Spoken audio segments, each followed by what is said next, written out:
Now, millions of people in different countries have started to receive COVID-19 vaccines as part of efforts to fight the spread of the coronavirus. It's the fastest vaccine development in history and one of the greatest logistical challenges globally. Well, to explore the differences between the Johnson & Johnson, Moderna and Pfizer BioNTech vaccines, we're joined by Maureen Ferran. She's an associate professor of biology at the Rochester Institute of Technology. Good evening, Professor Ferran, and thank you so much for your time tonight.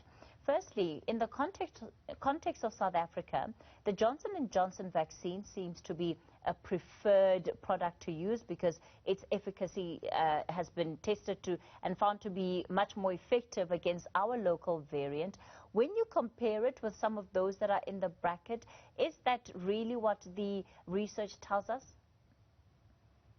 Certainly, the Johnson & Johnson vaccine, the trials were done, as you know, in South Africa and other places in the world. And it does look like that vaccine gives good protection against the variants in South Africa. The Moderna and the other mRNA vaccines have not been tested through a clinical trial when the South African variants were circulating. So we don't really know how effective they will be against that particular variant. But I do believe those studies are ongoing. At which point will we be able to tell which vaccine is best perhaps for any local climate or any environment? Is it only once people have had the opportunity to test it out within a specific area? Yeah, so unfortunately, it really is a time-consuming process. Certainly in the lab environment, they are doing studies to look at how well the vaccine will elicit immune responses in cell culture and in animal systems.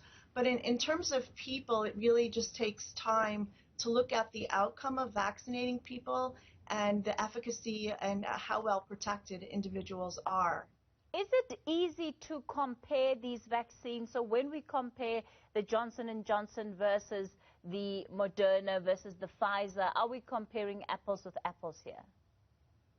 No, and that's exactly the problem. And I'm not as fluent with what's happening in South Africa, but certainly in the United States, those trials have been done individually with different criteria, different dosing experiments, and so forth. So we really can't compare those three vaccines, at least in our trials, head-to-head or in comparison directly to each other.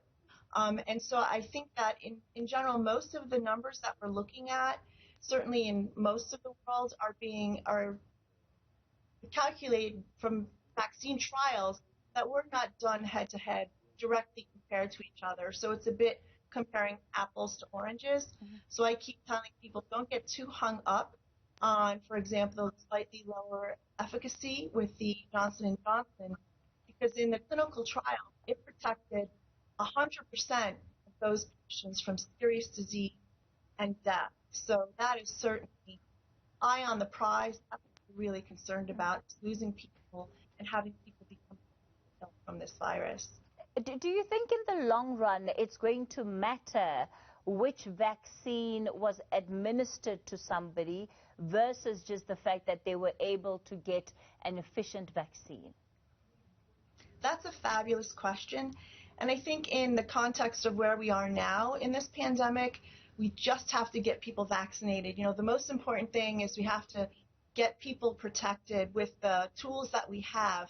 And right now, as I'm sure you're well aware, the supply is just not adequate to vaccinate everybody globally.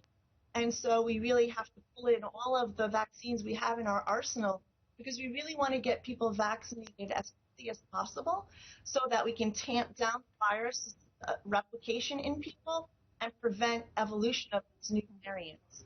That's really, I think, for right now. You know, maybe next year when we have our supply chains more up and running, we might be able to target particular individuals with a vaccine based on their age and other criteria. But for right now, I think it's important to just get as many people vaccinated as possible, as quickly as possible. Of course, there are those who, when looking at the situation, say, you know, Big Pharma has not come to the party, especially when we're talking about the access matter and the fact that by now there should be some kind of agreement that allows companies to either share licenses or share patents of the vaccine. Do you think that the conversation is anywhere near that? Yes, actually, and just about an hour ago, we had breaking news here that Merck is contracting with Johnson & Johnson to up the production of the Johnson & Johnson vaccine. And I believe that's the first time in history that we've ever had companies that really compete with one another join forces to try to ramp up the production, because making these vaccines is actually pretty complicated, and thankfully the criteria and the environment has to be really very pristine. So in other words, it's very difficult to just have a company that doesn't make a vaccine start to make a vaccine because of the infrastructure required. So it's really fantastic that Merck is going to join forces with Johnson & Johnson, and I think that will really help with the supply issues, hopefully. All right, let's leave it there for tonight. Associate Professor of Biology at Rochester Institute of Technology, Maureen Ferran.